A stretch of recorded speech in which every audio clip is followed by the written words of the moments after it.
दोस्तों, बहुत से ब्राह्मण, क्षत्रिय, वैश्य एवं दलित समाज के लोग वशिष्ठ गोत्र लगाते हैं। वे सभी वशिष्ठ कुल के हैं। वशिष्ठ नाम से कालांतर में कई ऋषि हुए थे। एक वशिष्ठ ब्रह्मा जी के पुत्र थे, दूसरे इक्ष्वाकु के काल में जन्मे थे, तीसरे राजा हरिश्चंद्र के काल में हुए और चौथे राजा दिलीप के काल में, पांचवें राजा दशरथ के काल में हुए और छठवें महाभारत काल में हुए। पहले ब्रह्मा के मानस पुत्र, दूसरे मित्र वरुण के पुत्र, तीसरे अग्नि के पुत्र कहे जाते हैं। पुराणों में कुल 12 वशिष्ठों का जिक्र है। दोस्तों, हालांकि विद्वानों के अनुसार कहते हैं कि एक वशिष्ठ ब्रह्मा जी के पुत्र हैं, दूसरे इक्ष्वाकु वंशी त्रिशंकु के काल में हुए जिन्हें वशिष्ठ देवराज कहते थे, तीसरे कार्तवीर्य सहस्त्रबाहु के समय में हुए जिन्हें वशिष्ठ अपौ कहते थे, चौथे अयोध्या के राजा बाहु के समय में हुए जिन्हें वशिष्ठ अथर्वनिधि अर्थात प्रथम कहा जाता था, पांचवें राजा सौदास के समय में हुए थे जिनका नाम वशिष्ठ श्रेष्ठभाज था। कहते हैं कि सौदास ही आगे जाकर राजा कल्पमासपाद कहलाए। छठे वशिष्ठ राजा दिलीप के समय में हुए जिन्हें वशिष्ठ अथर्वनिधि द्वितीय कहा जाता था। इसके बाद सातवें भगवान राम के समय में हुए जिन्हें महर्षि वशिष्ठ कहते थे और आठवें महाभारत के काल में हुए जिनके पुत्र का नाम ऋषि पराशर था। इनके अलावा वशिष्ठ मैत्र वरुण, वशिष्ठ शक्ति, वशिष्ठ सुरवत्स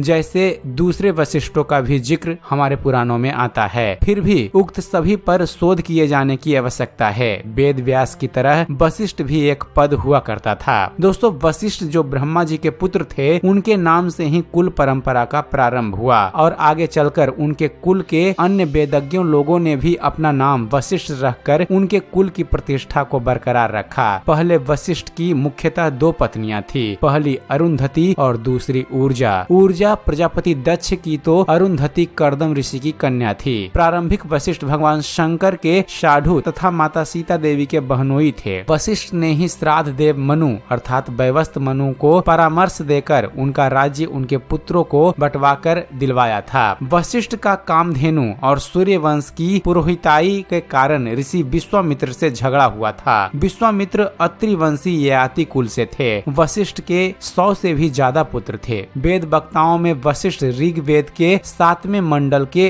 प्रणेता हैं तथा 9वें मंडल में भी इनके वंशधरों के अनेक मंत्र हैं। इक्ष्वाकु ने 100 रात्रि का कठोर तप करके सूर्य देवता की सिद्धि प्राप्त की थी और वशिष्ठ को गुरु बनाकर उनके उपदेश से अपना पृथक राज्य और राजधानी अयोध्यापुरी स्थापित कराई और वे प्रायः वहीं रहने लगे। प्रथम वशिष्ठ ही पुष्कर में प्रजापति ब्रह्मा के यज्ञ के आचार्य रहे थे। वशिष्ठ राम के काल में हुए जिन्होंने अयोध्या के राजपुरोहित के पद पर कार्य किया था। उन्होंने ही दशरथ को पुत्र कामेष्टि यज्ञ करवाया, श्री रामचंद्र जी को जात कर्म चौल यज्ञोपवीत विवाह कराया और राम की राज्याभिषेक भी पूरी व्यवस्था इन्हीं के द्वारा हुई थी। एक वशिष्ठ महाभारत काल में हुए थे। प्रथम वशिष्ठ की पत्नी अरुंधति से उत्पन्न पुत्रों के कुल में ही आगे चलकर महाभारत के काल में एक और वशिष्ठ नाम से प्रसिद्ध हुए ऋषि थे जिनके पुत्र का नाम शक्ति मुनि और पौत्र का नाम पराशर था। पराशर के पुत्र महाभारत लिखने वाले मुनि वेद व्यास थे।